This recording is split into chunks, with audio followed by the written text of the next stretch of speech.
what your soul planet is. You've been waiting. I could feel the anticipation building. And so I want to keep that promise to you. I want to get you your soul planet.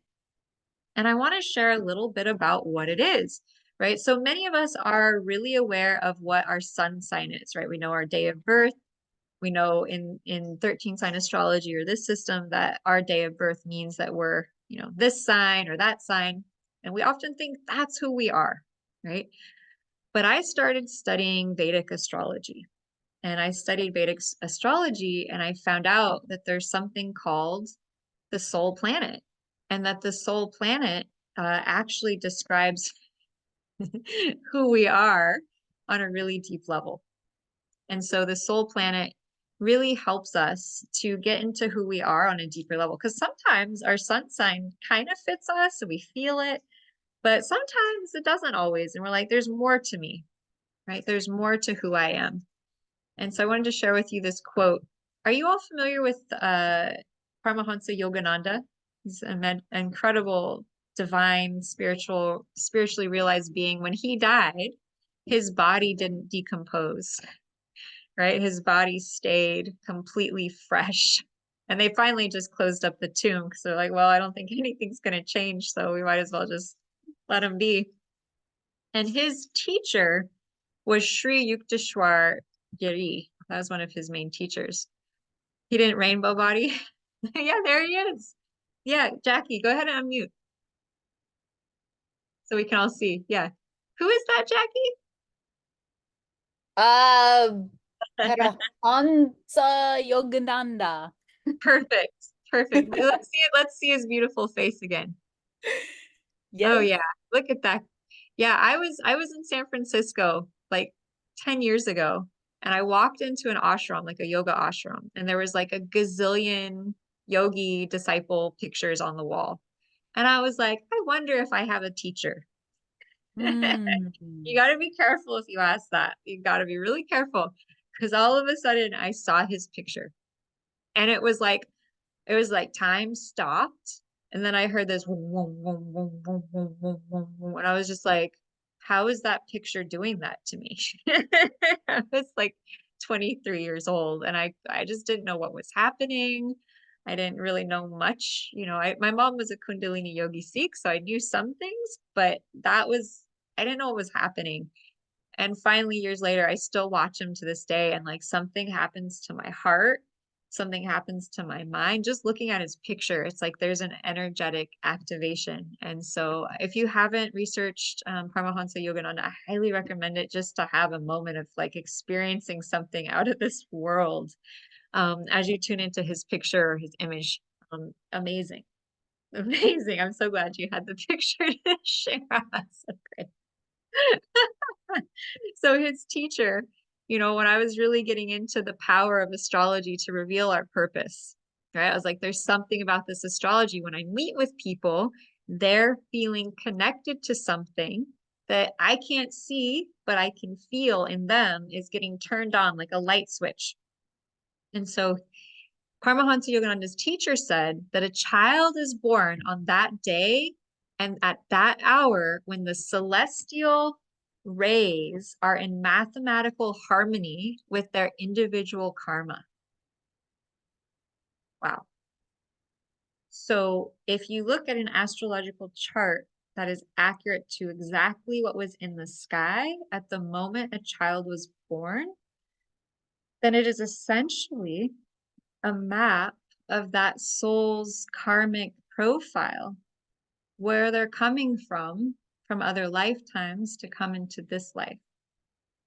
And so it gives us an access point into ourselves that is unprecedented because we spend many of us lifetimes trying to figure out how to come into our highest alignment, how to know thyself, right? Know thyself, the gnosis of who we are. And so the chart is this incredible tool of self-knowledge. And it's never accomplished typically in one sitting. A chart is a little bit like a companion volume that you can always look to, and you never will figure it out. Don't try. Like you will never figure it out, but you will always be figuring it out, and you will always be having these like moments of aha, trust me, it's sort of bizarre after the 20 years of studying this, how it just continues to unfold and open. So think of it like a journey as opposed to a destination, but it's a tool for having greater gnosis and self-knowledge, and that's what it's there for. And so tonight, what we're going to look at is something called the soul planet. And it is the planet in your chart that, according to Vedic astrology, most deeply represents, by energy. So the planetary energy, is it the sun? Is it Mercury? Is it the moon? Is it Mars? Is it Jupiter? Saturn? Right? Which planetary energy is your soul most kind of expressing itself through in this lifetime? Right? And so sometimes it's not the sun. Maybe you're not a super solar person this lifetime. Maybe it's Jupiter and you're expansive and jolly. Or if it's Mars, maybe you're active and assertive, you're a leader, you love to exercise, you're just really active. That's Mars, soul planet. Maybe it's Venus, in which case you're a lover, right? If it's Saturn, maybe you're really you need to really focus on wisdom. You need to really focus on grounding. You really need to focus on pulling into your center and making things happen, right? Building your empire. That's like that Saturn energy. So whichever planet you have as your soul planet, that is the planet that, by knowing tonight, it's going to help you, assist you in having greater clarity about who you are, your gnosis, right? So it's similar to a sun sign, right? And so tonight, with this full moon energy and with the special bonus of learning your soul planet, wonder how much abundance will come to you as you both tune into the frequency and vibration of Mama Moon and that creative power of this year 8, the creative power of the Mama, and your soul planet. What an incredible combination to be open to receiving floods of financial, spiritual, material abundance, which then will allow us to give back. Right? It's so perfect. It's so perfect, right? So, what is the soul planet? What is the Atma? What does it mean? So, what is Atma Karaka? Has anyone ever heard of Atma before? Yeah, go ahead, Carrie. Let's hear it. What is the Atma?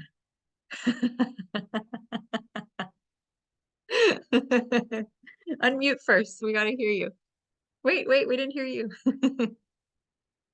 Go ahead. Wait, unmute. You got to unmute. Here. You can do it. Unmute. There you go. Okay.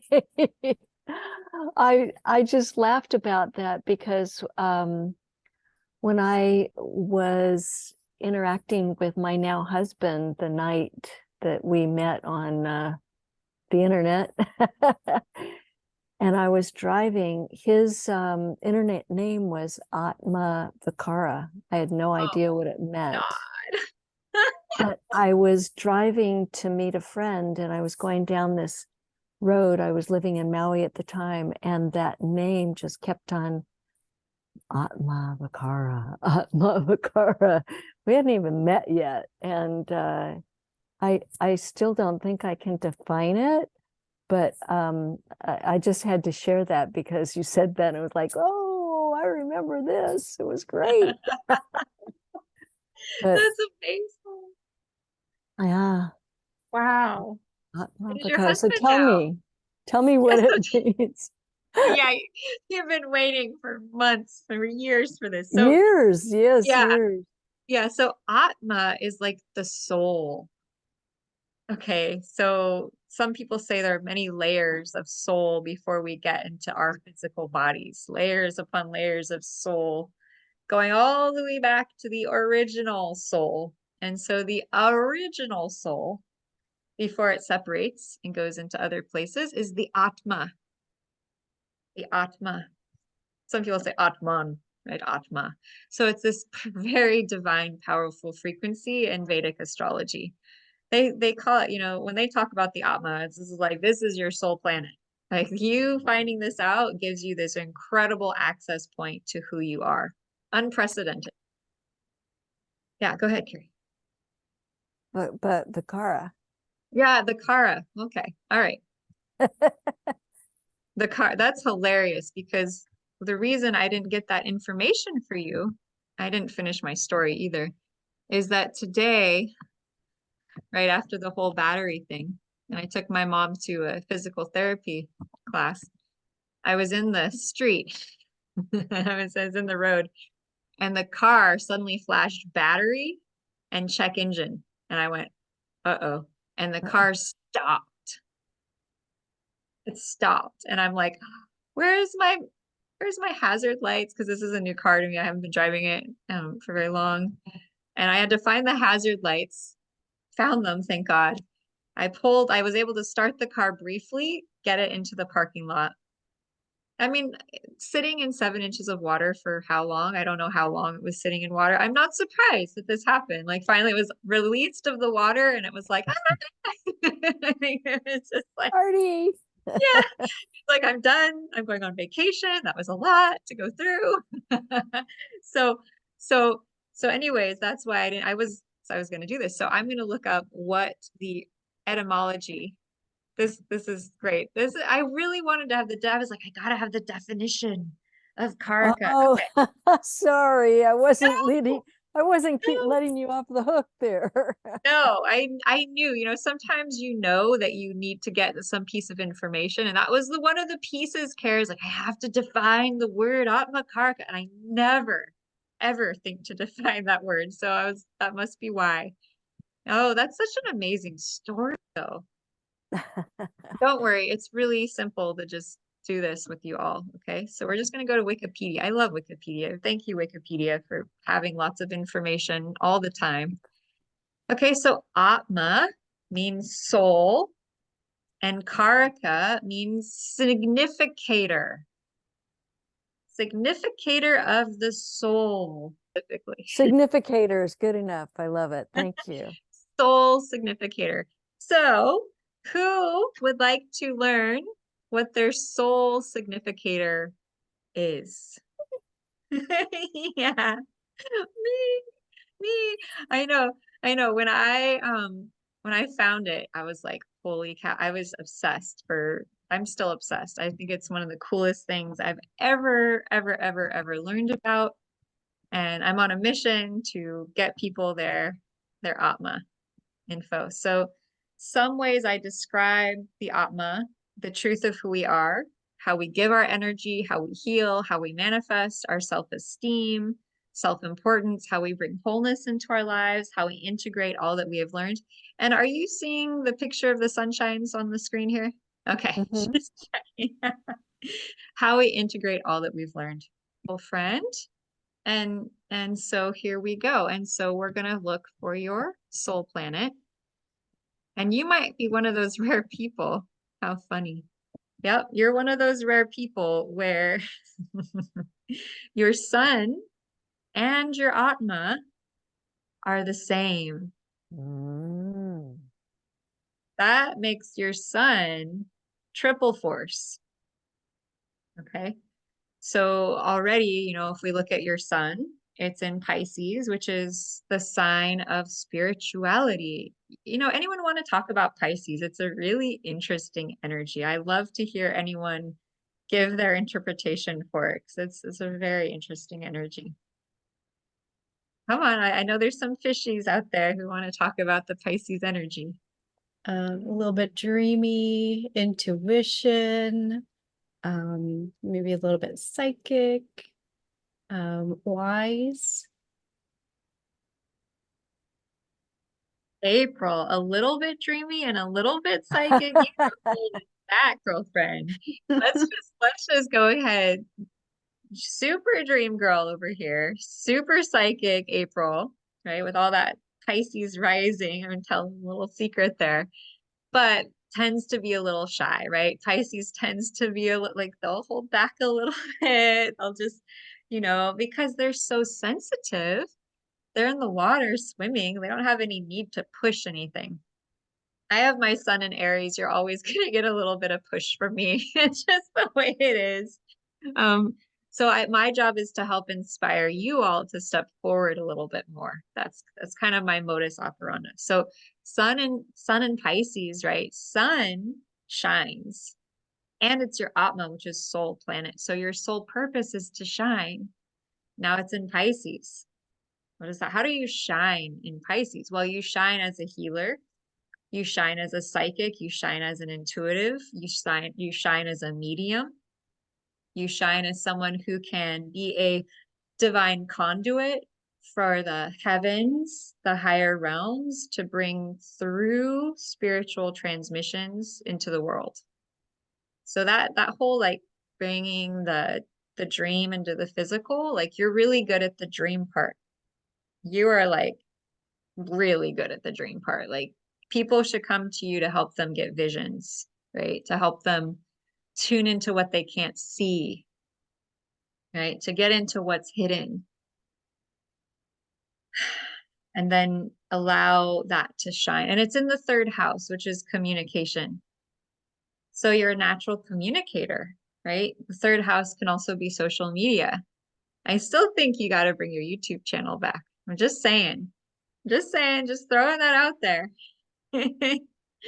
Kit's got a lot to say, right? She's got a big vision. She's got a big vision and she shines as a communicator. Like whenever she talks, whenever she comes to my events, like I always like really pay attention to what she has to say. And that's probably because your soul planet and your sun are in the third house of the communicator, right? The social networker, the person who can communicate with everyone, right? Third house is it's like the neighbor, the person you see at the store, it's the friend, it's the colleague. It's like you can communicate to them. Like you're good with them. April 1st. Oh wow. Okay. Yeah, that is definitely Pisces in the system, the 13 sign system, Brooke. That's awesome. So yeah, we've got the sun shining in Pisces with the sun moon midpoint. I mean, like, oh my God. So the sun moon midpoint is like the sun and moon had a baby in our chart. It represents our solar and lunar. It's like the energy of our mom and our dad in us merged, right? So the sun is kind of father, moon, mom. They're separate energies, how we kind of express ourselves. In the physical body, you guys, you want to hear something really trippy? This is really trippy. In the physical body, supposedly the spinal column represents the father, the sperm, and the egg is the skull. And so the coming together of our spine and our cranium is the coming together of our mother and father, the sperm and the egg. That's why the back of the head is so sensitive and so important to protect energetically, and also why we can get pain there and have like the most stuff happening there because it's such a like powerful point of union. Divine union starts with the sperm and the egg, right? And so one of the best ways to come into divine union with ourselves and then to manifest it like romantically or in our physical reality with money is by healing our divine connection to the father and the mother in our bodies, energetically, emotionally, because it's that core root pattern of who we are that then we tend to create from. That's the root. The root. Yeah. So, Kit, would you like to weigh in a little bit on this? Do you want to talk a little bit? I know you have a lot to say because you always have some amazing insight because you have sun in the third house, which is thought, right? And it's psychic thought. So you get things that like, I'm like, whoa. Yeah, I just like that's the first time hearing the soul planet. Like I was always told that our north node apparently is like our guiding star, like our soul planet, and it's one. like yeah, and then like when you were sharing today, intuitively that was what was coming to me. My soul planet is Pisces, but that wasn't making sense to me because like apparently like the sun is like is also known as soul, like Soleil. But then other people say that Pluto is also connected to the soul. So I sometimes find astrology a bit contradicting and confusing. It's not really clear. Yeah, so I just wanted to share that. How clear does it feel right now, though? So if I've never picked up like, so if you're saying this, so my soul planet, is that related to the sun that you're speaking to? Well, I'm saying that it's the same as your sun. So how are you like with that the soul planet? So what planet are you basing it on? So it's a system from Vedic astrology to find your soul planet, which if Okay. you want to go further, I can teach you all how to do that. But Okay. for tonight, what I will tell you is what yours is. So, and you can probably look it up and find out for yourself. But Sun in Pisces. So to kind of bring home that not everyone's soul planet is the sun, we're going to move on to someone else's chart. So you can contemplate this, and then it will give you greater understanding of what I'm talking about, because it's confusing because most people are like, okay, soul, planet, sun, like, yeah, okay. So Thank you. we'll come back. We'll come back. Okay, so April. Uh-oh. Uh-oh, we might have the same thing happening. Okay.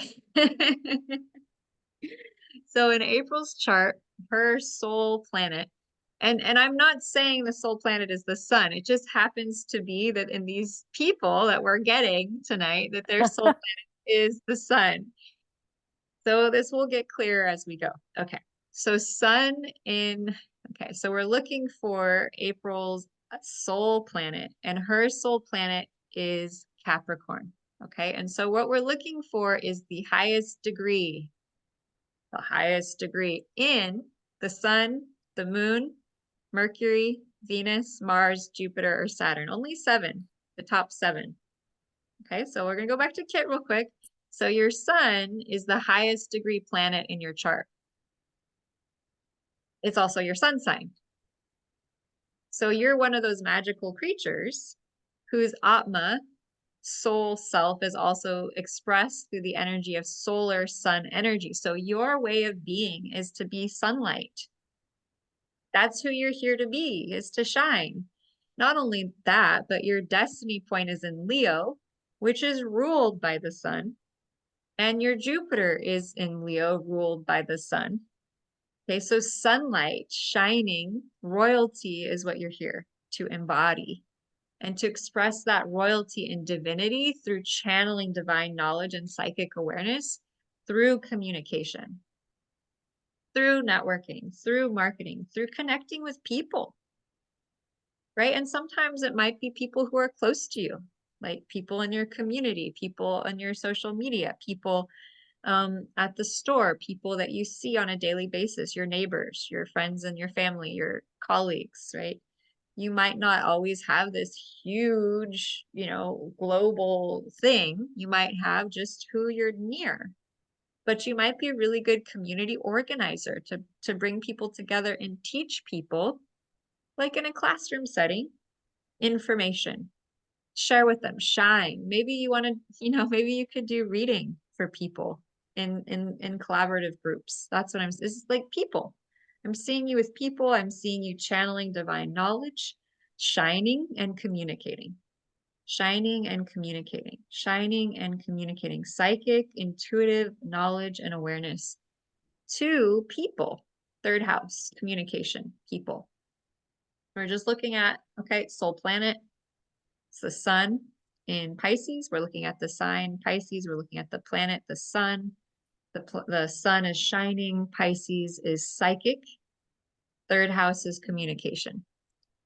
And by the way, I got a chart for you with way less things on it because I was looking at these charts recently that had like a gazillion asteroids and lots of fun stuff. But I was like, okay, I'll calm down. I'll make it a little less over.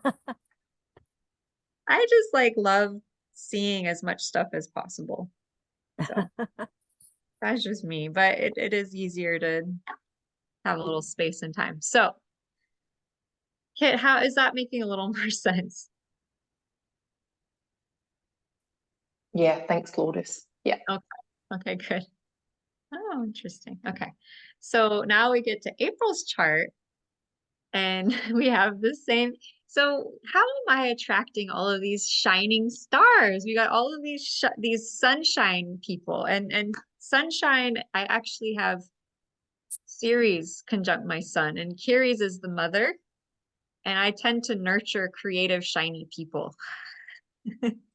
So I'm like I'm like a mama to creative, shiny people who are here to shine. And I just like kind of buff up their rainbows and their sunshines and say, here you go out there. And that's what's my job. So April's sun is in Capricorn, and that is also your Atma Karaka. So your soul planet, the one, is the sun. So that's why like you could never date a man who didn't respect your career woman ways. How Mhm. much you love to work, how much you love to build structures of success. Like that is your passion, right? It's also in the 11th house, which is the world stage. It's the community. It's like when I see it, it's like I'm at a concert, or I'm at an event, and there's just tons of people. And so the 11th house is where we influence the most people. And so April has all this stuff in her 11th house. So she's someone who was born onto this planet to make a big impact on a lot of people. Now, when you have that kind of destiny from the stars, some could say it's also karma, like you're here to finish, and do something you started before. There's a lot of pressure. And so sometimes it can be like, because you know what you're here to do and you have to do all these things to get there, and it can be exhausting sometimes. So, Mhm. Big ups to you for all the hard work and effort that you've put in to do your mission, which your sun in Capricorn in the 11th house shows us. It's also conjunct your Mars, so it means you have a lot of energy to take action, right? It means you're a leader. It means you're courageous, right? It means your soul self has this innate courageous energy to it. Mhm. You're bold and brave, right? And it's an earth, so you're grounded and structured at the same time. Right? And it's all about mastery, right? Mastering the skills to be able to move mountains. No pressure. No pressure, God said. You can just move all the mountains. No problem. Right. Go So April. yeah, really. Yeah, you are here, girlfriend, to impact the world and to shine on stage and to be a leader and to have a business that is successful. And you are like a diamond. Yeah, yeah, like using all that pressure to become that beautiful expression of who you are. Ah, that's beautiful. You should have that like shine bright like a diamond, like playing in your sound stage. Right. Mhm. Yeah. So Capricorn. So I would, if I were you, I would, and for all of you, I would create a PowerPoint or a Canva or some kind of online visual or draw a picture or cut out pictures for your soul planet I'm sharing for you tonight as kind of something to put on your desk, on your altar to kind of meditate on, because what it can serve as is a little bit like a North Star when you're trying to make decisions. If you're trying to like, is this right for me? Is this, in tune with myself and what I'm all about? And so I would look up sun energy. I would look up what sun in Capricorn is all about, what the element is, and then I would look up the 11th house and like, what is the 11th house really all about? And what are pictures that would represent the 11th house, like community and like the stage and the world. And then energies that Mars would represent, which is like energy, exercise. And this is so funny because April is on Zoom calls like 24/7. I know April really well. And Right. she has this exercise thing where she's walking and she's doing Zoom calls, right? And so Mars is the physical body and it's usually energy. an activity. And she's like there leading her Zoom calls and her groups and her businesses and walking. So you can't make this stuff up. You cannot make this stuff up. It's just so perfect. Gosh, and knowing you and seeing you in action, like it's just, and then this is interesting. Not only is her sun her Atma, and it's her sun, which is the sole purpose anyways in a person's chart, but it's in Capricorn. And Capricorn is ruled by what planet? Does anyone remember? Saturn. Saturn. Yeah, and check out her Saturn in Leo, which Yeah. is ruled by Ruled by the sun. yeah, so she has a reciprocality between shining and structure. So she really shines at building structures. And you build stuff for people, don't you? Yeah, I Yeah, do. so what do you want to share with people? What do you do? What was that? What do you do? Oh, well, I do a lot of graphic design for presentations like this, for Yeah, I think you marketers, built something. presenters. Yeah. Let me just back up here. What April does is she takes your energy and your persona and your vibe, and then she builds up a sort of online platform of you for your presentations. And she did it for me for some of my first presentations, and it was amazing. It was amazingly helpful. So if you're looking into, building an online presence, if you're wanting to take your mission and your vision and put it into online version, April's going to be a phenomenal tool to help you build that. You want to leave a link for people if they want to get to know you? Oh, sure. Thank you. No, Angelique, stay on. We'll do you next. Wait, where'd you go? Angelique, please, where are you? Okay. Please stay out. We'll do your chart next, okay? Can you hold on like 1 or 2 minutes? Okay. You'll just stay just a little bit longer. I love Angelique. She's an amazing healer. Okay. Okay. So April, will you leave your link in the bio in case anyone wants to get a leg up this year and hire your amazing services? You're spectacular. Highly recommend her. She's busy though, so you wanna find her soon. She's a busy lady. Busy lady. I'm sure you're gonna be even busier this year. Holy God. Holy Woo! cow, yeah. Yeah. Yeah. So get her while you can. Okay. April, any last questions or comments you want to share?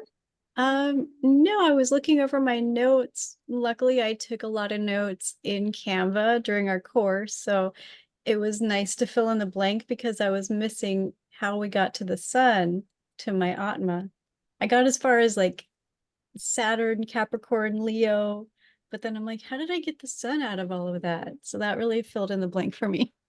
Yeah, I remember teaching that part and I think I saw it. I was like, it's not connecting. Yeah. I was like, okay, we'll just wait. So, but this is the year you're gonna shine.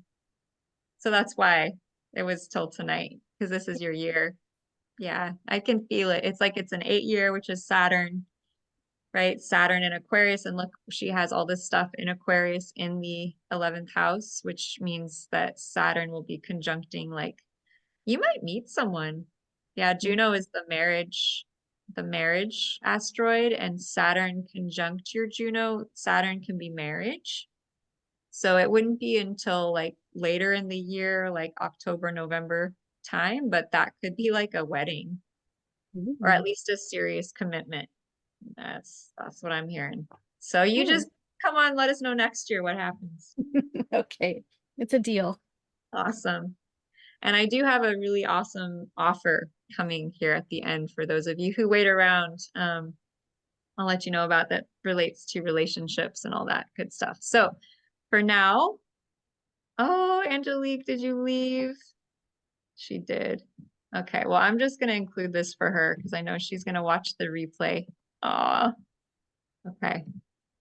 So give me a moment here. April, awesome.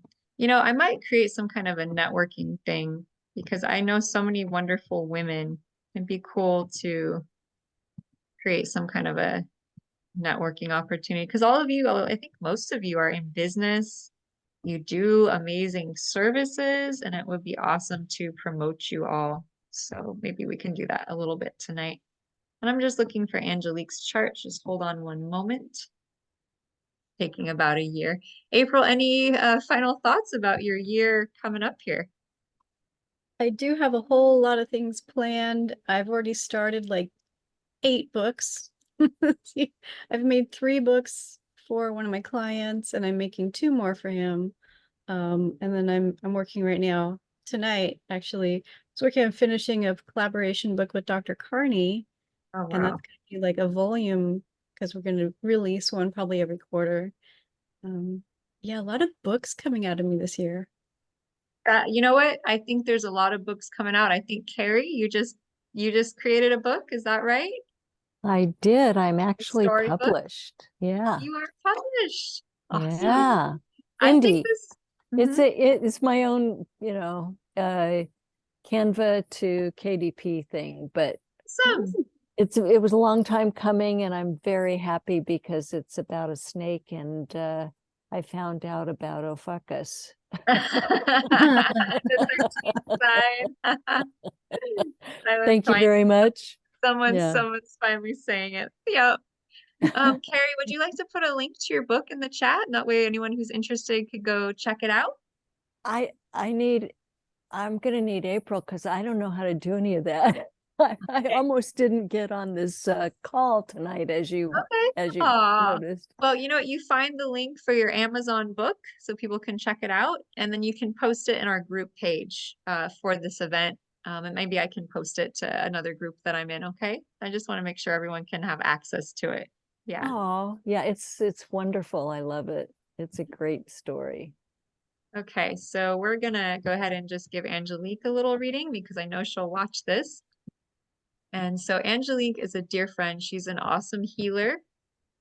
And so we're going to find her Atma for her. And so you can see there's a lot more things on her chart. This was before I decided to stop the Christmas time celebration of asteroids. Okay. All right. So we're looking for the highest degrees. And it looks to me like that is her Jupiter in Leo. Actually, this is the wrong, you know what? I think is this the right chart? No. Okay, I'm just gonna wait, Angelique. I think I already told you about it. I think her Atma is Jupiter in the 12th house. And so what Wow. that means, because this chart was old, so this is a really cool story. So Angelique came to one of my master classes and I was like, you really need to find out your actual birth time so that we can find out what everything is accurately in your chart. And so she found out her birth time was actually different than what she gave me by about 50 minutes or so. And everything changed, and we got to witness this live on the class. We did her new chart, and her Jupiter actually went from being in the first house into the 12th house. And she let out such a sigh of relief because when I was telling her all this stuff in the first house, like it did not fit at all. I'm like, you're here to shine and go out there and be who you are. And she's just like, oh, not feeling it, right? And so I was like, oh, what do you mean? Like, I can't, that's what the chart says. I'm just telling you what it says.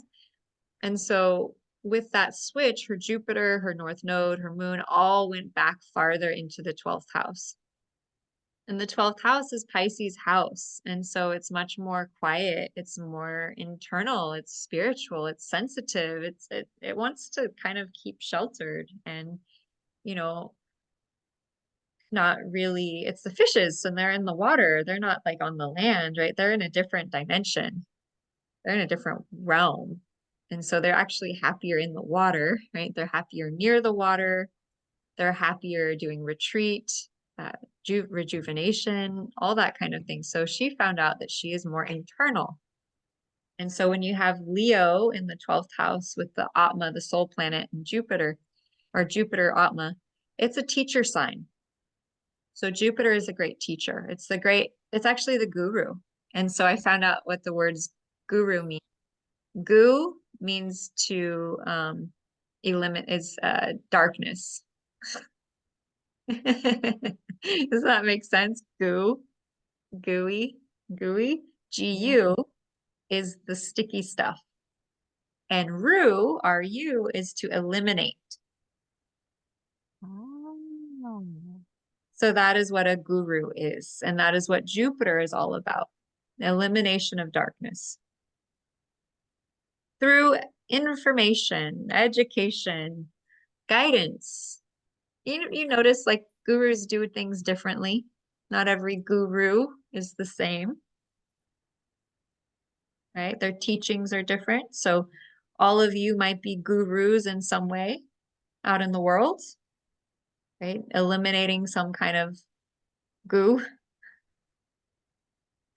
So wherever you have Jupiter can relate to your particular style of being a darkness eliminator. Do you eliminate darkness through teaching? Do you eliminate it through speaking? Do you eliminate it through your example, through your energy, right? And so with Jupiter in Leo, she shines by assisting people to eliminate their darkness, maybe in a setting like hypnosis or healing where they can relax, they can go within, right? She's not going to be like a super pushy guru. She's going to be a more gentle, like allowing people to find their inner wisdom, right? Kind of take a step back, right? When you look into her eyes, you just feel this wisdom, right? You feel presence. And so she's going to really shine as she steps forward in this role. But that's the tricky thing with the Jupiter sign in the 12th house, right? Is you're gentle, you're more, it's not as simple to just push forward out into the world, because the first house is kind of how we push through into the world.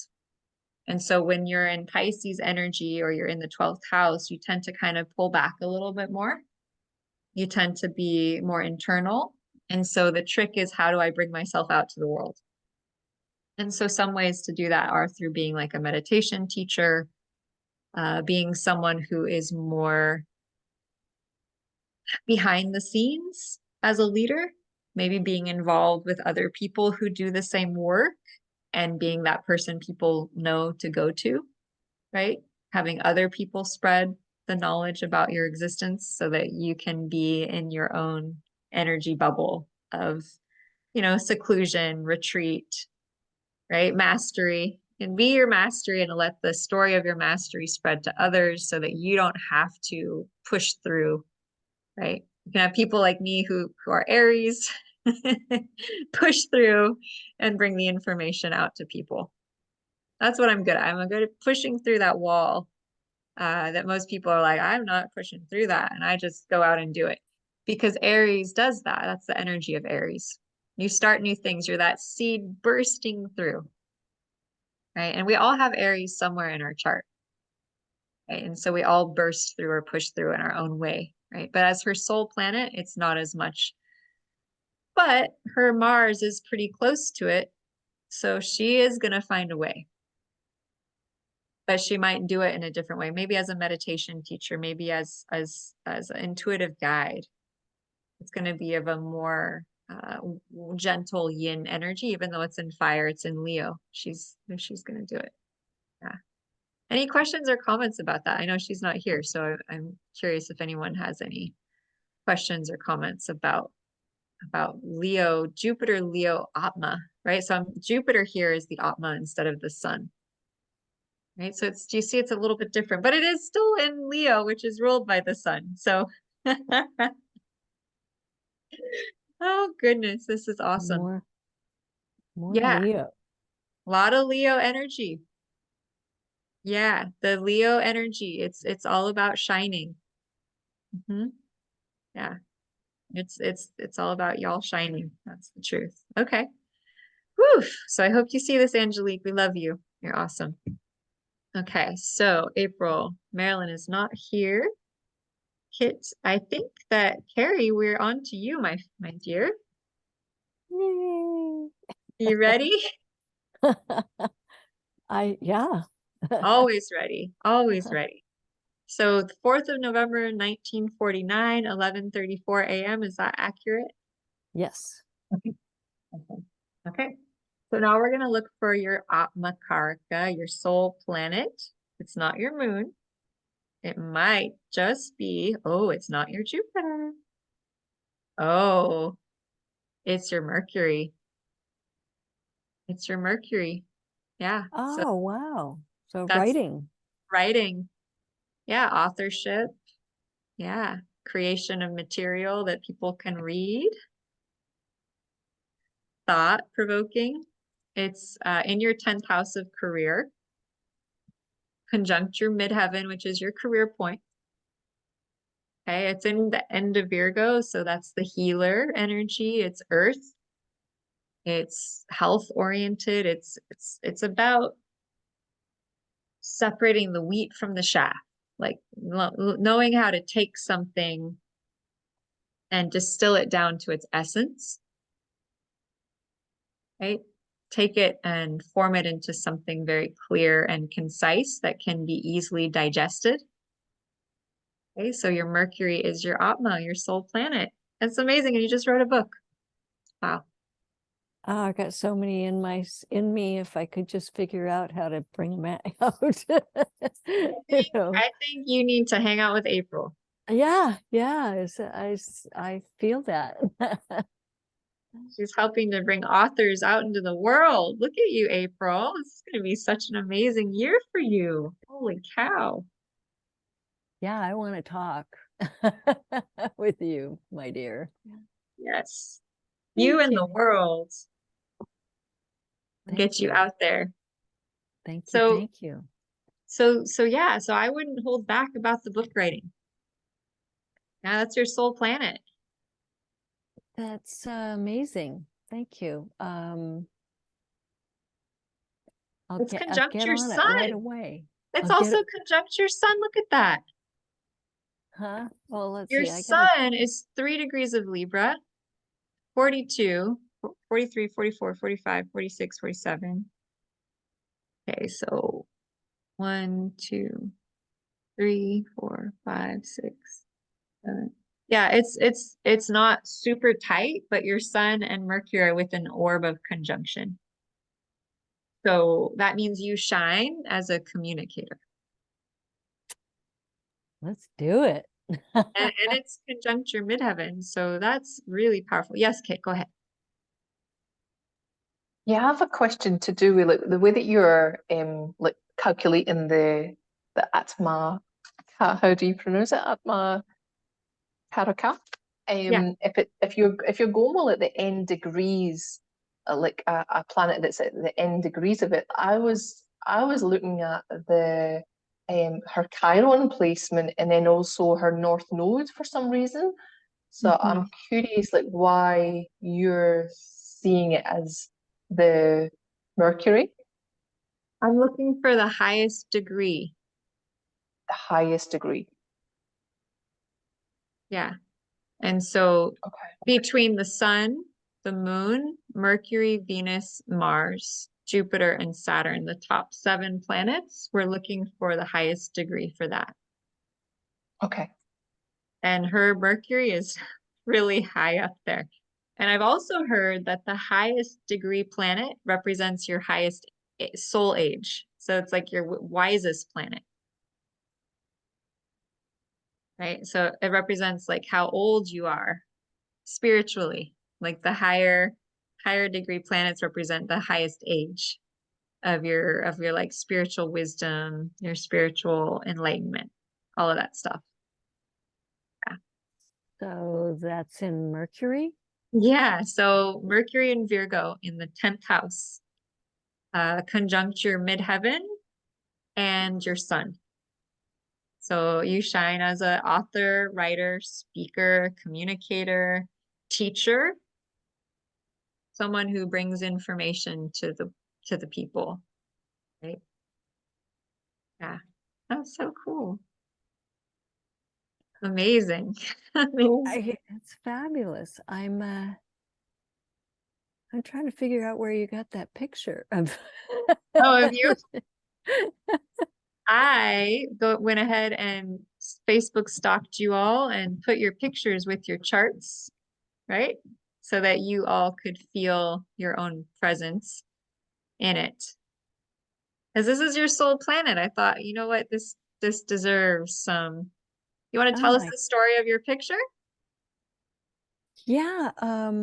for that my husband painted that, and he took a picture of me just looking at the sunset, which I would like to think it's sunrise because it's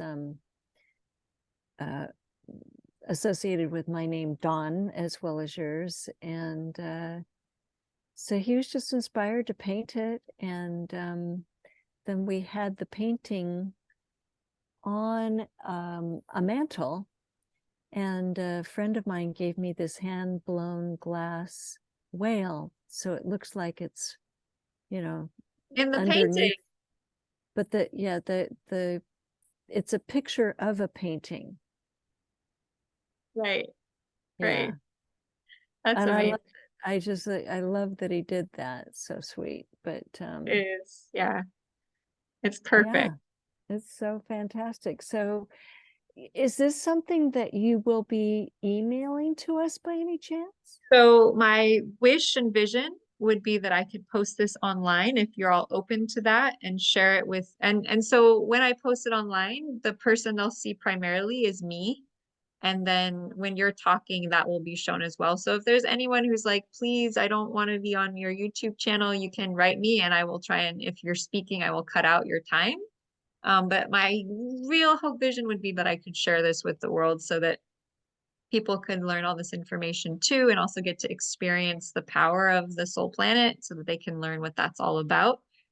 That's my hope and vision. So if that's okay with everyone, that's what I'll go through. And so you'll have access to it whenever you want to. It will be available 24/7. And then I don't have to, it'll be easier for all. Yeah. And I'm So also, Mhm. Go ahead. is the soul planet specific to the 13 constellation No, or it's Vedic? specific to Vedic astrology. That's where I found it. And I've been running with it ever since because I just thought it was so beautiful. There's more It's to it, but it's so potent, and golly, I feel you're up against a lot. You and Bruce Lipton. Do you know who Bruce Lipton is? yes, I've met him actually. He stuck to his guns because they didn't want him to teach what he knew to be the new way, and it Right. sounds like you're doing the same thing. Wow. Yeah. Um, and Well, it's pathetic that we are so unable to shift gears because we're well, so invested. cancel. You all are ready to shift gears and you are here. So I have to say, if you're here and you all are shifting gears, then there must be a shift in the tide, because this has been one of my biggest live classes since the start of the year. And I think it's just going to grow. And the idea is that more and more of you are saying, I'm ready to shift gears. More and more of you are saying, I want to know the truth, right? And that could be seen with Venus, Mars, Mercury, and Venus in Sagittarius at this full moon, and Sagittarius being the truth seeker. And it's like we're being drawn towards the truth ineffably. No matter how many stick in the muds, right? Saturn in Aquarius, the change in the structure. Watch out, Carrie. This is going to be incredible. And what name would you like us to call you? Because it says Carrie's iPhone in your square, and that's normally what people look at, but doesn't matter. That's fine. I was always Carrie. I just put my spirit name in front, so it's really confusing. But Carrie is what people have called me all my life, unless I met them through, business where my phone, my card, said Dontrix Carrie, and they, Would you and like I to just, tell us about your name Dontrix and what that comes from? I've been curious. it's a spirit name. And 1995, I was part of a group of people that came together to connect with nature, basically, but the Great Mother and the goddess energy. And on the first day of the week-long workshop, we went into group meditation and asked to go. We were guided into the earth, and yeah, it was quite profound. And I was taken down by this little very elfin, flying energy, masculine. And I was just taken down into this great big cave, like with torches, and it was fabulous. And in the center of the room was the Akashic Records. And I went over there and it was my name, and then it went dog tricks. And it was like, I hated it. I was like, that sounds like dog tricks. And many people have made that mistake, dog tricks, but I've found I just have fallen in love with it over the time. But people were getting beautiful names like Gabriella and Angelique and fabulous, beautiful names. And Dawntrix was a little hard to swallow, but as I have lived with it, I actually changed it legally, and I love it. And to me, it's like the feminine aspect, which is tricks. Like if you're an executor, the feminine is executrix. Mm.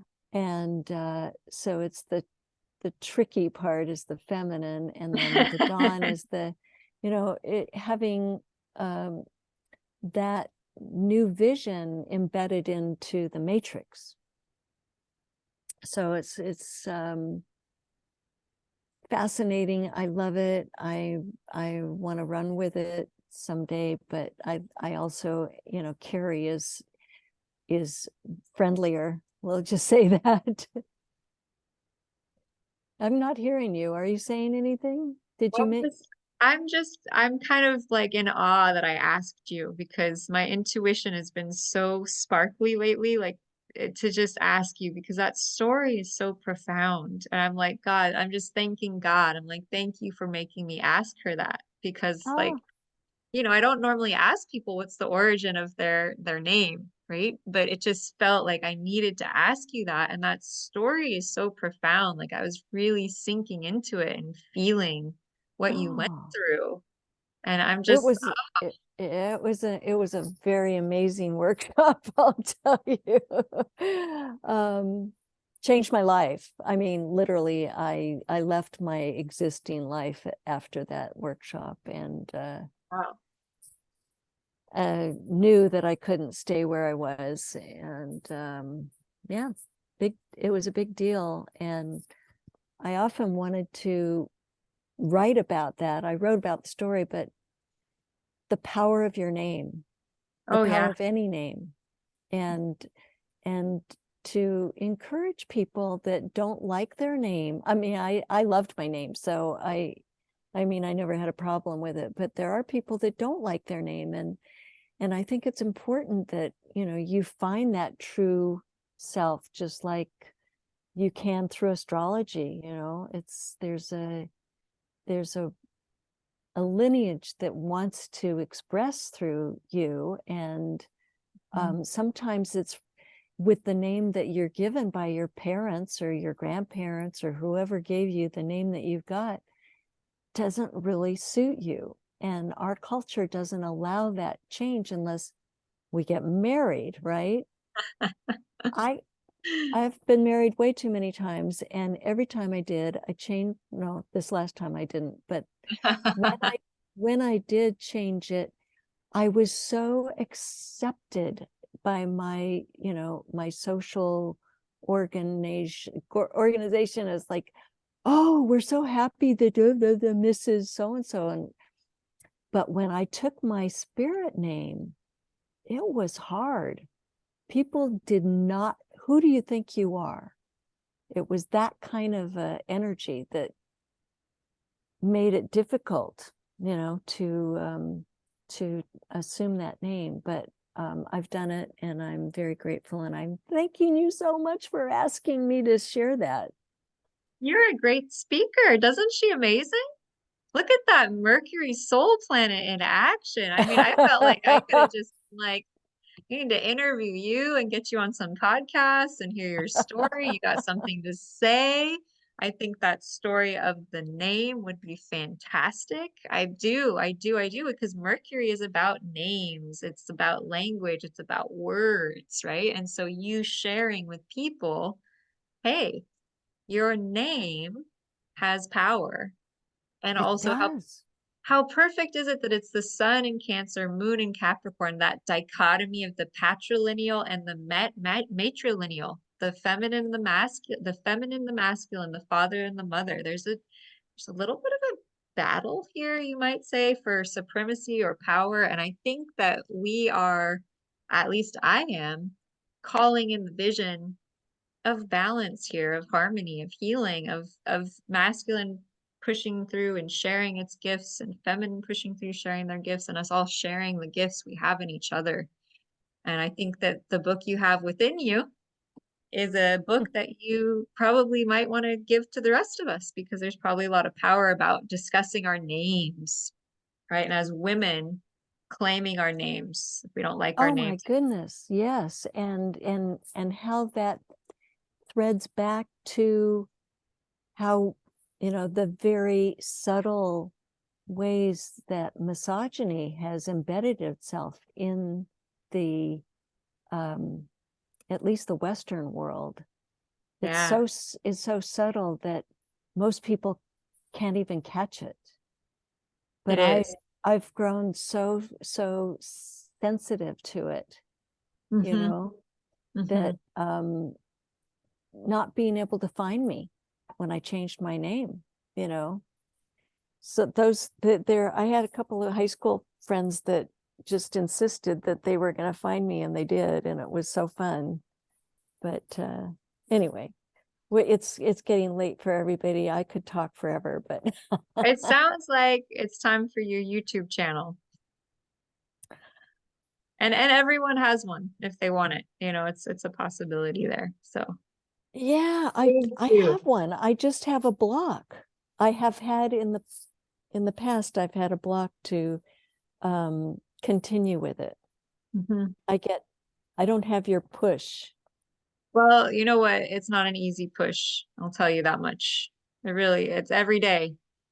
So you do have it. It is within you. If there's something you want to create, this is a good year for it. It's a good year to push through those blocks, right? Saturn is that. I often think of an ox pushing Well, through an yeah, ox, well, just having that 1949. strength. That's my I'm an ox. You got this. If you're an ox, you can do it. But Okay, that's probably why it's now that it's happening. I have a question for you. Sure. I already do have a YouTube thing. Yeah. Would you recommend just starting over fresh and not even using the old one? Well, what feels better? I don't know. The old one is more, it's kind of authentic because it's following my hesitancy. I mean, it'll reveal my hesitancy and how I have had such a difficult time, Who you know. hasn't? Who hasn't if you're a woman? If you're a leader? If you look back thousands of years, what we've had to go through to become a leader and shine our light out here into the world. I mean, that's not been an easy thing. It is literally like you are walking over dead bodies of the past trauma of what you've been through to bring your truth forward. You're having to walk through past the deep hurt and pain of what you've gone through to step forward and share your truth. And you know what? It becomes inconsequential when you remember the power of your soul and the light of your soul And and your the soul planet. power of your presence and your soul planet. Jackie's pushing through something there. She's like, whoa. Sometimes that happens, Jackie. I will bring it'll as soon as we speak it, right? It brings it up. I call it spiritual Tourette's. Yeah, I was just like, oh, I'm having some spiritual Tourette's over here, right? I'm like, I'm clearing some major stuff. And I'm sure anyone who watches this later is gonna friggin' relate to being a leader as a woman and having to push through some crazy energy that you're like, where the bleep does this even come from? Like, oh, okay, well then. So I heard this story the other night about someone who had really bad allergy to grass. Okay. They did some past life snooping around and found out that he'd been some kind of amazing teacher of some kind. And he went out to teach. He got hit in the back of the head, then dragged somewhere, and then like buried in a pit or something. And during the journey, he went over grass. He got dragged through grass. Okay. So that's where his allergy to grass came from. Whoa. Yeah.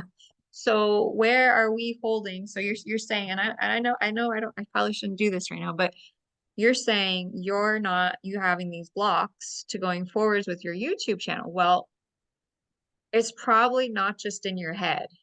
It's probably some kind of visceral body trauma, something physical that happened, right? That when you step forward in an authentic way to share your power, you hit that, and it's something that hurt. Okay. So I want to teach you all something that you can do as you move forward this year. It's from thought field therapy, which is the progenitor or creator of emotional freedom technique. And this is a technique that has way more tools. So if you don't know about thought field therapy, you should look it up. What you're going to do is if you're coming to a blockage and if you don't want to participate in this right now, you don't have to, but if you want to join along, you can. Let's say you're coming up against that wall. What you do is you will tap the side of your hands together as you think about the issue. You think about, okay, pushing forward with my YouTube channel, and I'm sure whoever's watching this YouTube video may want to start a YouTube channel. Maybe they can really relate that this is something that they want to do, but they feel resistance. You feel the resistance by tapping on this point. You are connecting to the navel chakra. You're connecting to the placenta energy. You're connecting to birth, right? Quintessential, which is perfect for tonight. I always think of the lotus flower. If you've ever seen a lotus flower, the leaves that are back behind me, in the center is a navel. You kind of see that center navel. And then the root of it, the stem of it, it looks a little bit like a, what's it called? Whatever connects the placenta to the navel. I always forget the name. Can someone remind me? Umbilical cord? Yes. The umbilical cord. Yeah. So this activates any blockages in the umbilicus, which is where Wow. when we start to tune in to something we want, we often hit kind of something there, right? Yeah. So you just tap there and then you're just going to rub here. This is called the tender spot. And this causes lymphatic drainage. So this starts moving the lymph fluid, right? And you tune into how you feel, because a lot of times as women who are making businesses, we get into our head, right? We get into our thought, we get into all the things we have to do, even though I feel Even though I feel what? scared. Yeah. I completely love and accept myself. I completely love and accept myself. Even though I feel absolutely terrified to step into this new level of my being. Even though I feel terrified to step into this new level of my being. I completely love and accept myself. I completely love and accept myself. Even though what? Even though I fear criticism. The big one. I have things that people aren't going to want to hear.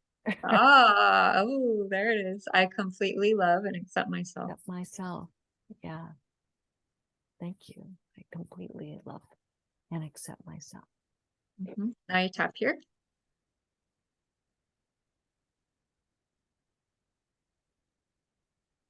And then we're just going to tap all the points quickly. You tap the top of the head. Right?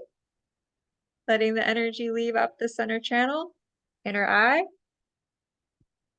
Yawning is good.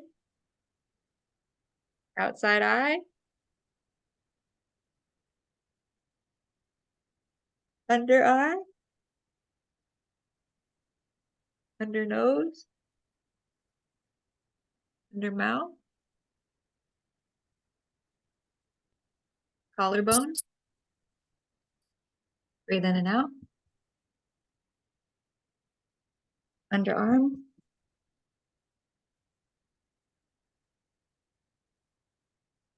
Rib cage under the breast.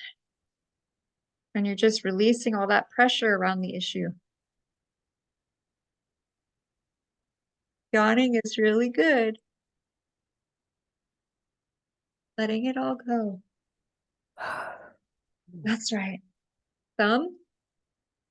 And the way you find the thumb point is you go to the upper corner there, right at the fingernail. And it's on the outside of the thumb, and this relates to the lungs and grief. And so any grief about holding back on what you want to share. Oh, there's a lot of grief there, isn't there? Oh, the grief of not sharing your truth, the grief of not Oh, God. sharing your friggin' truth. Oh, feel that. Let it go. Give it to the moon. Let her compost it. And this is clearing out of so many women. You know, the woman who's pregnant, I felt like she was smiling at me like, thank you. And I was like, I haven't done anything yet. She's like, she knew. She knew because she has a voice too. She has things she needs to say too. Right? And then you come to the index finger. This is related to your lower abdomen, your intestines, middle finger.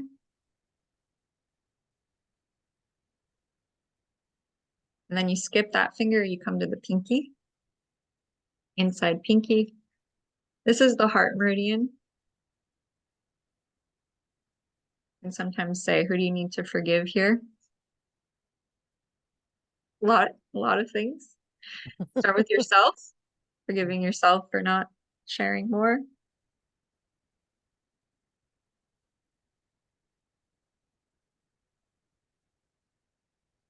Good. And then you're gonna go to the back of the hand and you're gonna go right between the pinky and the ring. This also helps clear the thyroid channel. Now you're just clearing out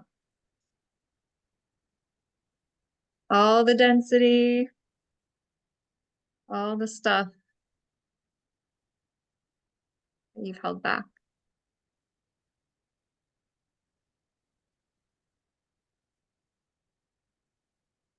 Thinking about sharing that truth you have, that vision, and just feeling all the blocks to doing that, just going. Letting it go. That's right. Releasing the tension from the channel, from your body to your throat, to your mouth, to your tongue. Helping women to speak their truth. Releasing the blocks to women speaking their truth. Stepping into their leadership. Men and women stepping into their leadership.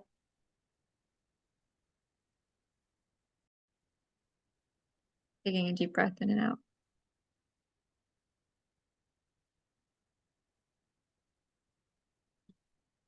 Good. Other hand. Scan the body now. Anywhere else it needs to clear from, you can look down at the earth. And then slowly roll your eyeballs up to the sky, keeping your head level.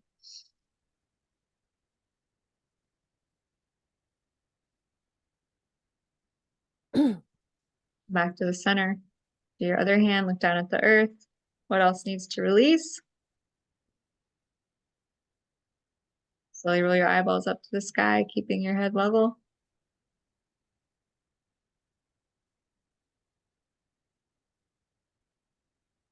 Hands down. Deep breath in and out.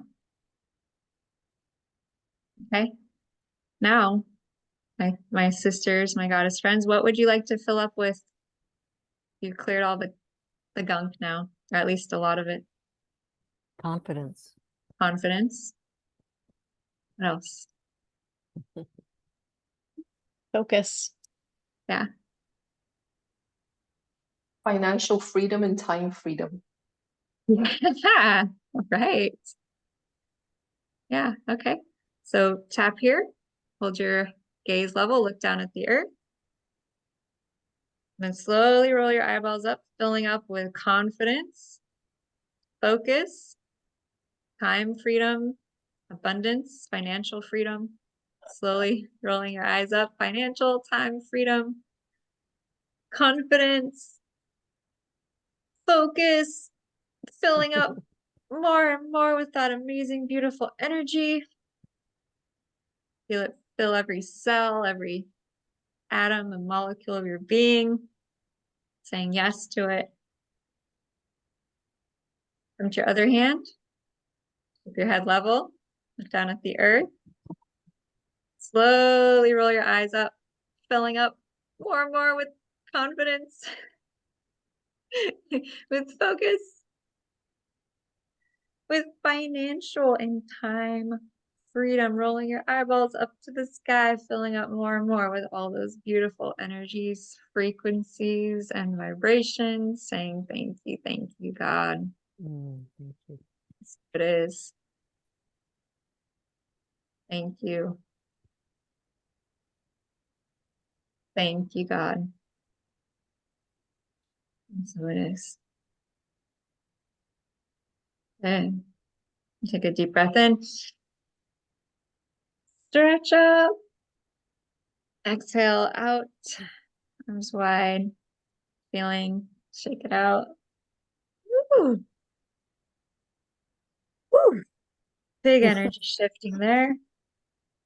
And this will be on a recording, so you can always do it like a gazillion times. And you might want to do that sequence we did on each of those things: confidence, time freedom, financial freedom. Yeah, until you feel really clear.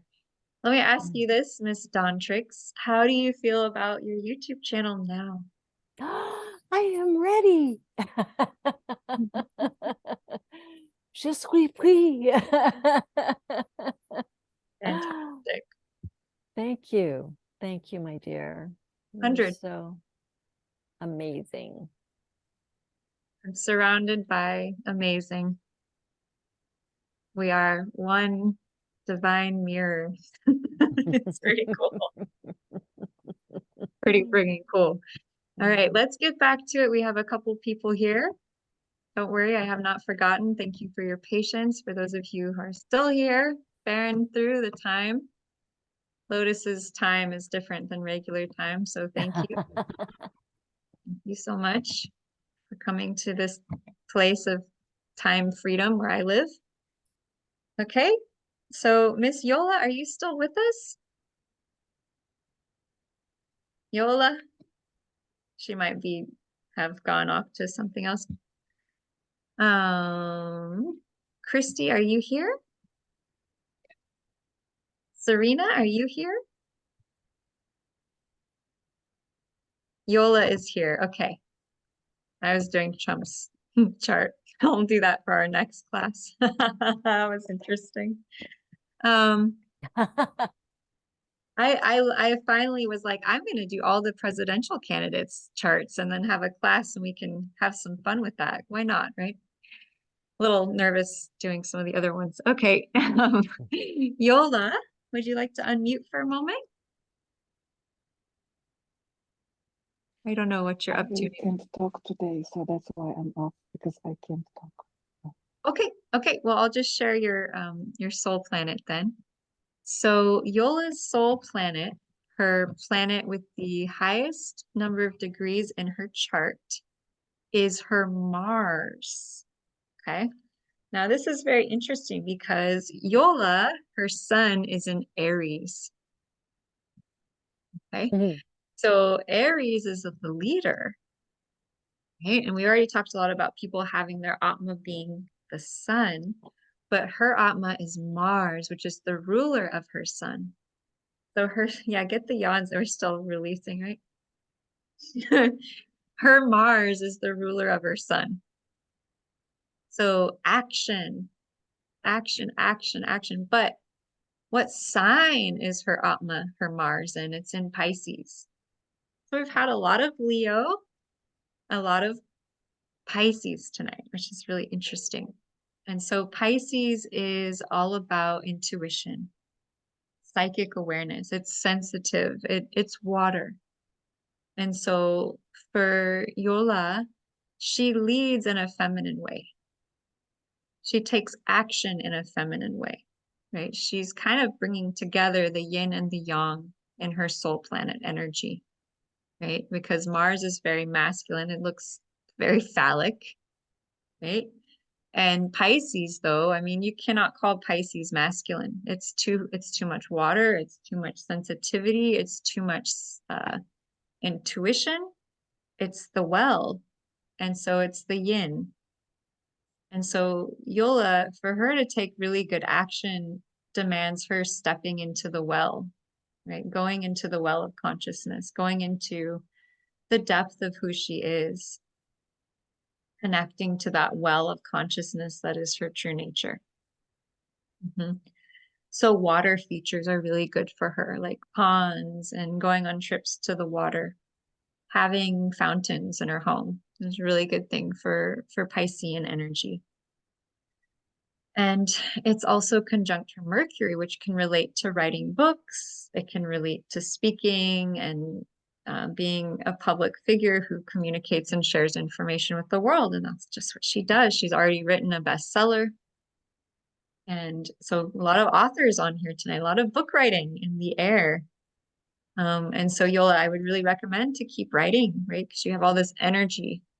Also to keep speaking and to keep like sending your message out to the world. It's in the 8th house, which is transformation, sex, death, and rebirth. It's the occult, and it's also astrology. And Yola is actually a student in my my master class that we're having one of our like final classes this Saturday, which was 13 classes. Holy cow, for 13 signs. And so congratulations, Yola, in advance. You made it really far through a lot of training. So she's getting her Lotus level PhD masters. And so astrology and the occult, you know, how cool. She's done 2 trainings with me now. And so when you have the soul planet in the house of astrology, in the house of the occult, you're going to have a really strong interest there. Oh, yeah, Yola, thank you.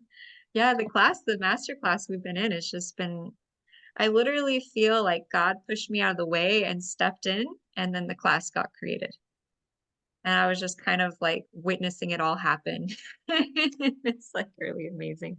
So for Yola, being an incredible leader and teacher and guide and communicator and helping people to go through transformation, helping them to, oh, we have a new friend, helping her to go through this kind of shift in consciousness. These are all things that with her Atmakaraka, her soul planet being Mars, she takes action. She's a leader and she communicates wisdom and she communicates deep psychic truth and awareness through the action she takes. So Yola, that's what I have to share for you tonight about your soul planet. If you have any questions, feel to write them in the chat. If you want to share anything before I continue on here, please feel free to do so. But it's very, yeah, she's very powerful energy. I have huge news regarding speaking on the world stage in March. So she can't talk right now because she is preparing for such a huge, incredible speaking gig. And I'm just teasing you, Yola. I know you're probably, I think it was her husband's birthday. So she was probably resting and it's in New York right now. So she's late time. Yeah, she's celebrating. Beautiful. Yeah. I love it. She so loves this astrology stuff though, because her soul planet is Mars. So she had to, you know, she had to hop on the call. She had to be here, even though it's her husband's birthday, she's celebrating, right? She had to be here. And that would be Mars, right? Taking that decisive action, being a big leader. Absolutely awesome. So Yola, we're so glad you're here and so glad you're part of our community. It's been so awesome to have you. And she's going to be, you know, she's been learning this 13 sign stuff. So we're getting more 13 sign astrologers out there doing their work and it's amazing. Oh, I love you too. Yeah, Yola's my soul sister. She's got her sun in Aries too. So whenever we do calls, it's like I just feel that Aries, like more Aries energy. And so it's wonderful. Oh, I'm so excited.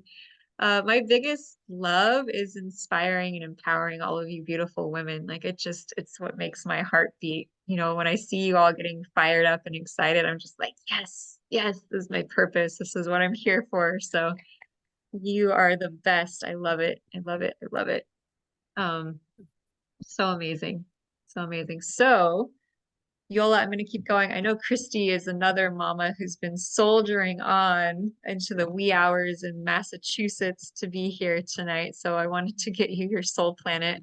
I don't know, Christy, if you're still around. Maybe she's fallen asleep by now. If you want to come live with us, though, you're welcome. So your soul planet is powerful, and it's Saturn. And it's Saturn in Virgo. And Saturn is the energy, right? We've been talking a lot about Saturn. It's wisdom, right? It's the wisdom of the earth. It's the wisdom, I might even take it back to the wisdom of creation and the laws of the universe, right? Like the law of attraction, like the 10 commandments, like the wisdom that is unavoidable of the earth. That's Saturn. And so when your Atma is Saturn, it means you're really here.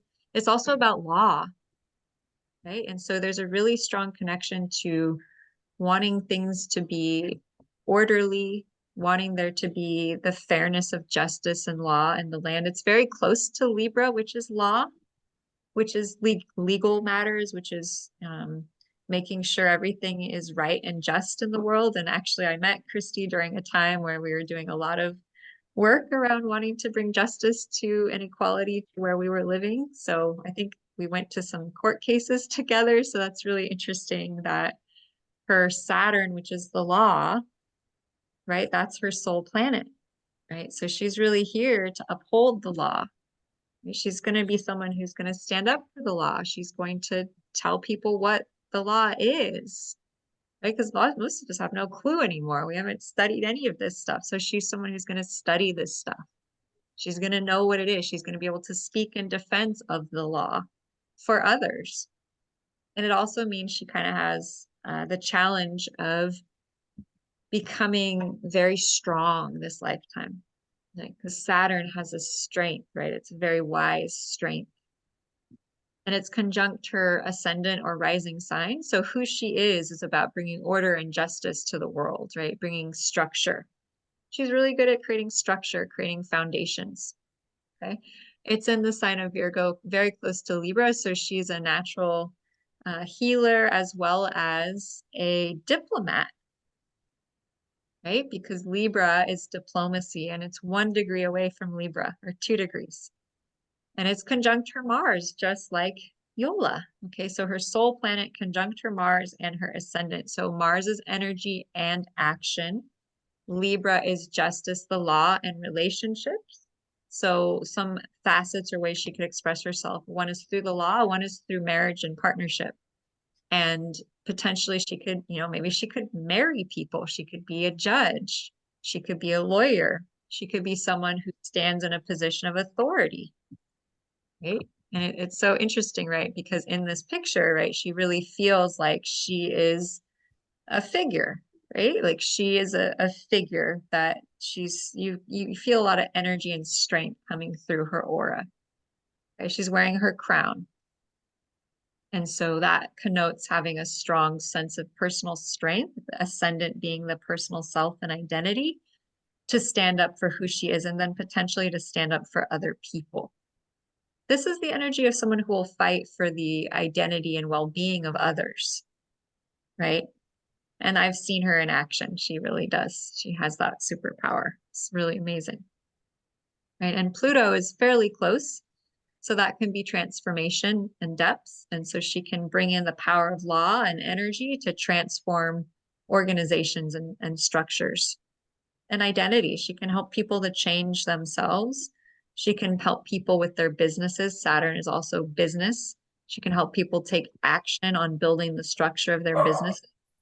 So one thing she might want to look into is like being a guide or a conduit for other people, because Libra is others, and building the structure of their business, right? Building them. So she could really look into helping others with Libra there. Libra is others. And one way we can get confused when we have Libra in the first house, which is the house of identity, is that we think, oh, it's all about us. But when you have Libra there, it's actually all about others. And so the way she builds her identity is working with others. And so that can be tricky because you have to make sure you find the right people to build with. That's the number one challenge. You got to make sure they're the people. Yeah. So that is what I have to share with you, Christy. We can set up, future sessions to go more in depth on it, but I just wanted to give you just a little sneak peek into that soul planet energy. I'm guessing she's fallen asleep with baby. She has the most beautiful little girl, total sunshine. And so, yeah, so we'll go from there. Is there anyone here who I have not read your soul planet yet? Oh, Jackie. Okay, that's right. So, and this is great because we've never talked in person before. So you're like, I won't be able to say I knew you before or anything. So This is fresh off the press. this is fresh off the press. So you got the moon conjunct your midheaven. So the midheaven in a lot of ways relates to Capricorn and Saturn because it relates to us expressing ourselves and our gifts, our full expression. Okay. And so the moon is usually associated with the fourth house of the home and the mom. So your midheaven is conjunct the planet associated with home and family and emotion. And so it basically can mean having like a career as a mom / nurturer, right? Someone who nurtures others with your career, someone who cares for others. The fact that it is in Pisces means that you're very psychic. Oh my gosh, I'm wrong here. That is not your Atma, although it is really important in your chart. Kit's like, yeah, I was gonna say something. Yeah, my eyes need some blue light blocking glasses. So we got, instead of your moon, so this, what I said is still true. You are a nurturer with your career. It is in Pisces, so you are deeply psychic and empathic and intuitive with your clients. You're a nurturer for your work. You nurture and heal others. You have great psychic intuition. Well, the planet, your soul planet is actually Mercury, just like Dawntrix. And so the Mercury as the Atma means you're a natural communicator. You're super expressive. You love to learn. And it's in Taurus. And so it's grounded. It's grounded. It's earthy. You love everything earth-based, like chocolate and delicious things and massage and lomi and, anything tactile, anything you touch, you taste, you smell, you hear. Mercury there means you communicate through all the senses. You don't just communicate through thoughts and words. You communicate through your eyes and your ears and your mouth and your touch and your taste. And so you can communicate with others that way, and you love to receive communication through all of your senses, not just one. Taurus is the senses. It's the physical world. It's the body. It's the earth. It's often really associated with massage, right? Because Taurus loves touch. They just want to, like, I don't know. When I was in my early 20s, I took ecstasy once, and I remember sitting on the floor rubbing the carpet, and I just was like out of my mind with how like enjoyable I found it to just be like touching the rug, and that was a long time ago, but so Taurus really relates to that love of touch, the tactile, the sensory, like the immersive body, like feeling, smelling, hearing. Like you just want to go out into nature and bathe in every single thing, like the sound of it, the touch of it, the taste of it, how it feels. Like you would love to be out in the earth with your hands in the earth and just playing in the mud and picking flowers and beautiful things, right? So you're living on Oahu, right? It's like the most beautiful place on the planet. It's like the Venusian spot of the world. It's like Venus. And your Venus is in Taurus. Okay, so Venus in Taurus means that Venus is the natural ruler of Taurus. And when it's in Taurus, it's really strengthened there. So what you love is everything physical, everything earthly, everything you can taste, touch, feel, everything, right? Yeah. And so with Mercury there, you love to communicate about those things, right? And so Mercury here is a little different than the other signs because your style of communication might not always be speech. It might not always be written. It might not always be a book, but it could be things like art. It could be music. It could be singing, because because Mercury, Venus rules the throat chakra and is related to singing. So after my awakening, which was like my brains almost blew out because of my previous belief systems. But the first thing I said is I can sing. I can sing. And I still I just need to do it. You do need to do it. You do. You do. You really do. So you probably need to clear out the throat because your Chiron is pretty close to your Mercury, and Chiron is the wounded healer.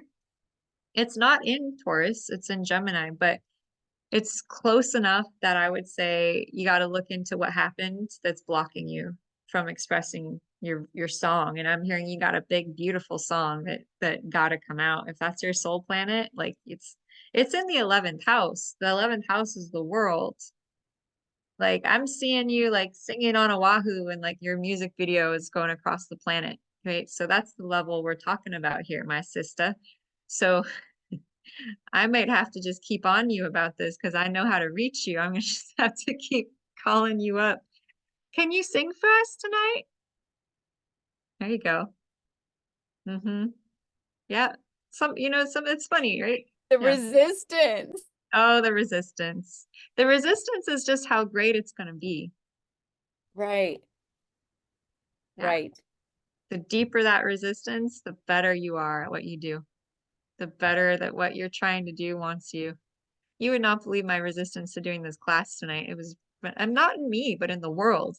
But that's the same thing, right? The world, us, same ticket. So your resistance is just how awesome you are, how awesome it's going to be. I love that.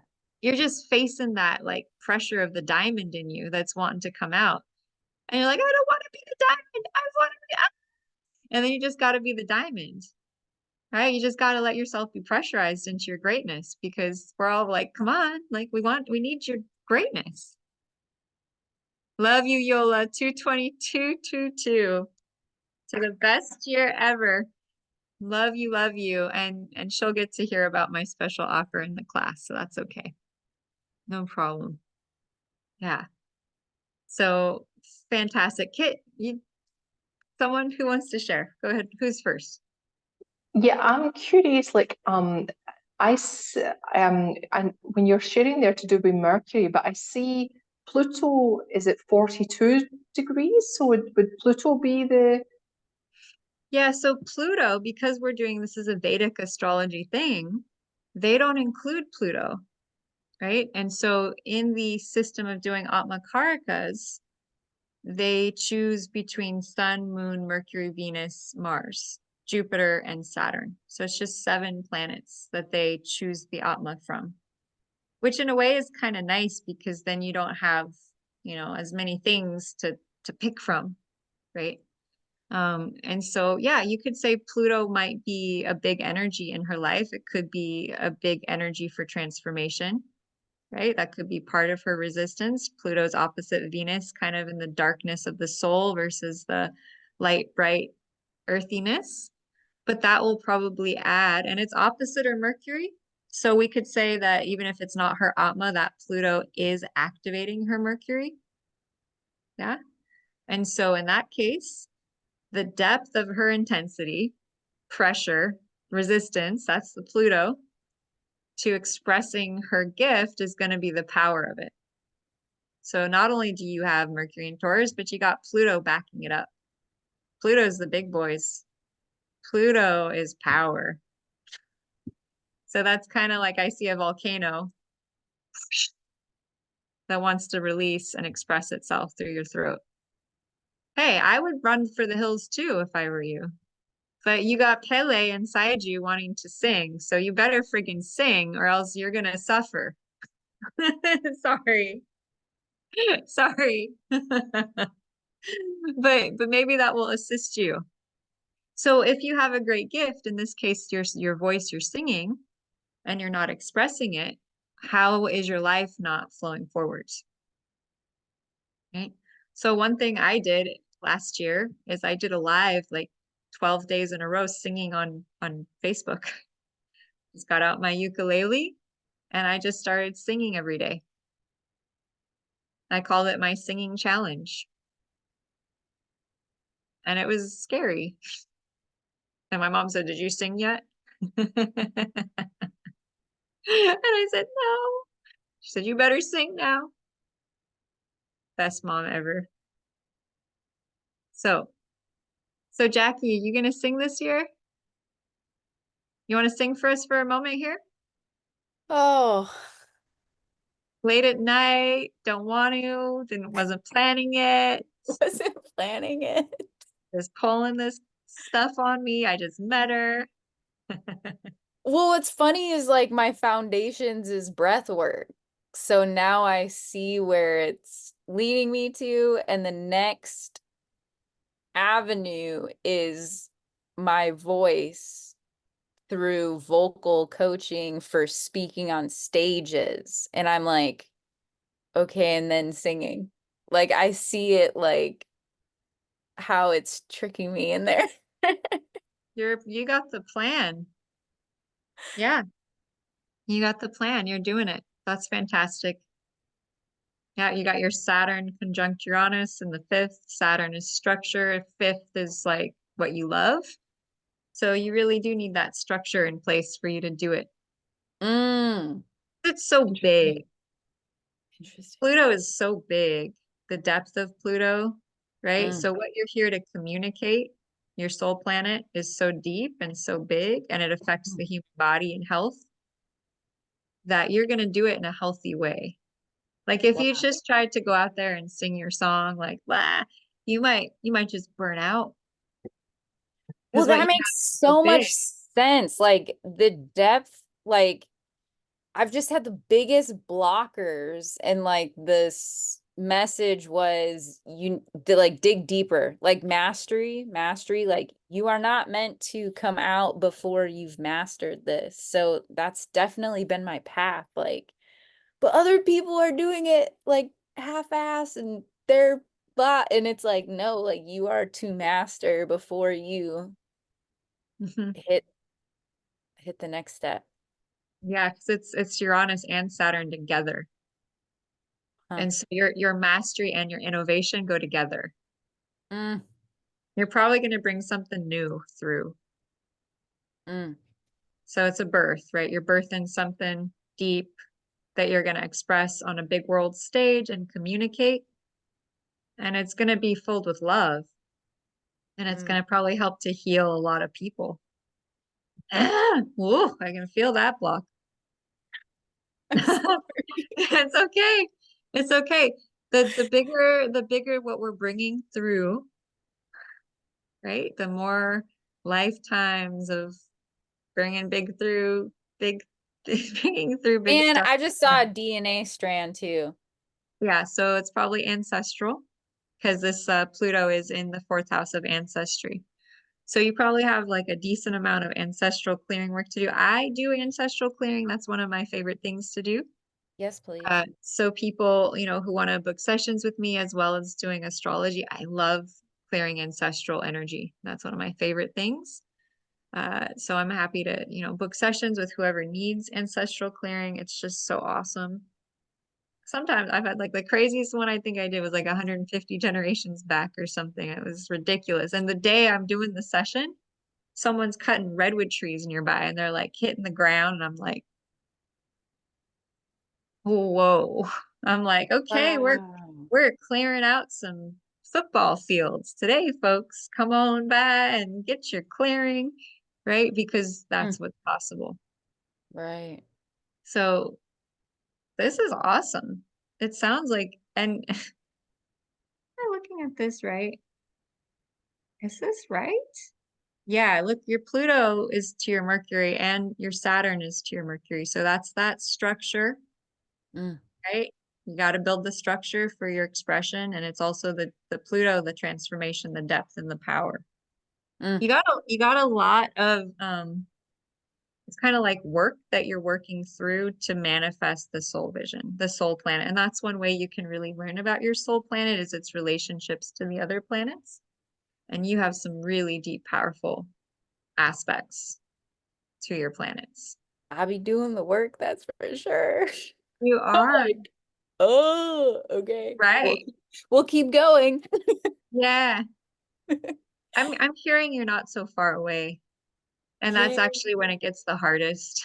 Right. Because then it's like, oh, I'm getting to that place where the success is around the corner. And now, okay. And Okay. someone just started lighting off fireworks right now, too. Oh, I feel it. I feel it through every bone in my body. It's like today I woke up happy as could be. And I was like, what am I feeling? And it was just pure joy. Mm. Pure joy. And that's all of you coming into your true essence and being who you're supposed to be. And that's me getting to do the work to assist you with that. That's pure joy. Pure joy. It's absolutely beautiful. Yeah. So with your permission, and if you need to go, that's fine. This will be on a recording. I would like to share with you basically the system that's allowed me and my family to become free financially. And essentially that is the program that I want to offer you all. Whoever wants to take me up on it, this is my offer. If you want to work further with me, I have lots of different channels that you can do that. But this is my next exciting venture that I birthed today, my vision for those of you who want to be a part of it. So do I have your permission to share with you my system? Just say yes. Okay. So before I do, I wanted to share one of my favorite success stories. So this is Bija, who lives on the Big Island. And I met her when she was a little baby. And my mom and I gave their family an astrology reading for little baby Bija. And we were very blessed to, over the years, get to keep seeing the family when they'd come and visit. And last year, I think she was like 12 or 13. And so their insight and intuition have been spot on. We've seen many things that Elizabeth and Lotus, that's my mom, mentioned in the reading come to fruition. Truly miraculous to witness firsthand as our daughter blossoms. Sidereal astrology truly follows the rhythms of the moon rather than Gregorian calendar, and that slight shift seems to hold so much gravity and truth. And so this is one of the miracles that you can create through using this astrological system. Would you agree that tonight's been fairly miraculous, the things that the chart can reveal? Yeah. And so I want to, thank my mom for being a part of helping me to create this work and this vision and here in this full moon in Cancer to bring this work out to the world. And she is the one when I've been like, okay, I've got to figure out, okay, what am I going to offer the world next? What's my next gift or blessing to give? She's been like, you have to do this thing. And I've been like, really? And she's like, you have to do this. And so what I want to be offering the world is I'm going to be offering a couples chart reading masterclass. So for those of you who love, who love romance, who love attraction and just the power of two people coming together, and this could be any two people, I have decided to put together a 6-week masterclass that is going to be documenting some research people have done on how to find love and lasting love. What are the things in a relationship that really make it work? And I was fortunate to come across this research that someone did when I was a teenager. And so I have kind of these secret tools at my disposal to help me calculate love and romance. And someone who actually studied couples who've been together for about 30 years and their astrology charts. And so I'm going to be leading us through a 6-week course, how to do a couples reading, right? What are the components? Decoding the secret formula for attraction. We're going to be looking at what is the glue for holding marriages together and what is the hidden magic of soul connection. That's where we might be seeing things like the soul planet. And I didn't share the other thing, which is your partnership planet. And so Vedic astrology also has that. So predicting marriage and where you will meet your partner, as well as couples readings and putting it into practice. And so the idea is to be doing all of this leading up to Valentine's Day, so that any couples out there, you know, it can be a really fun opportunity to learn how to predict their compatibility. Right? We'll also be doing weekly Q&A practice.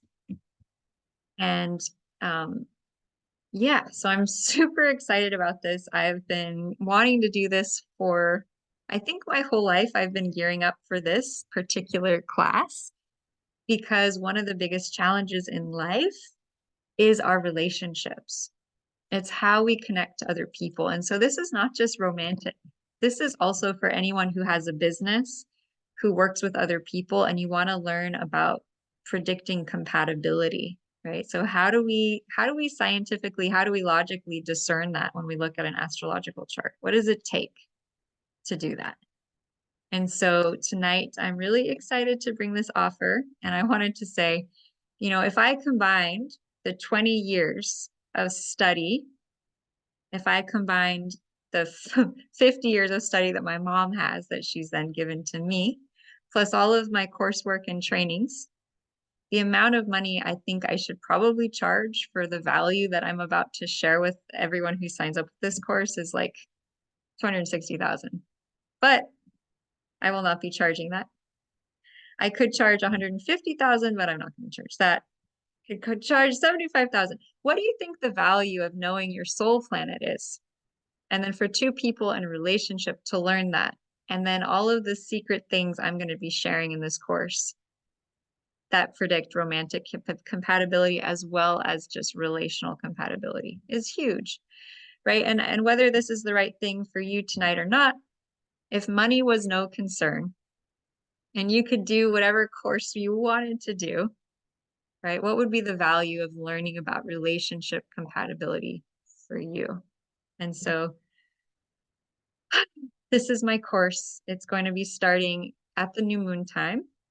And it's going to include not only a class with me once per week, but a session, as well as 2 bonus Q&A sessions. And most of you know, most of my classes run about 4 or 5 hours long, and we go really deep.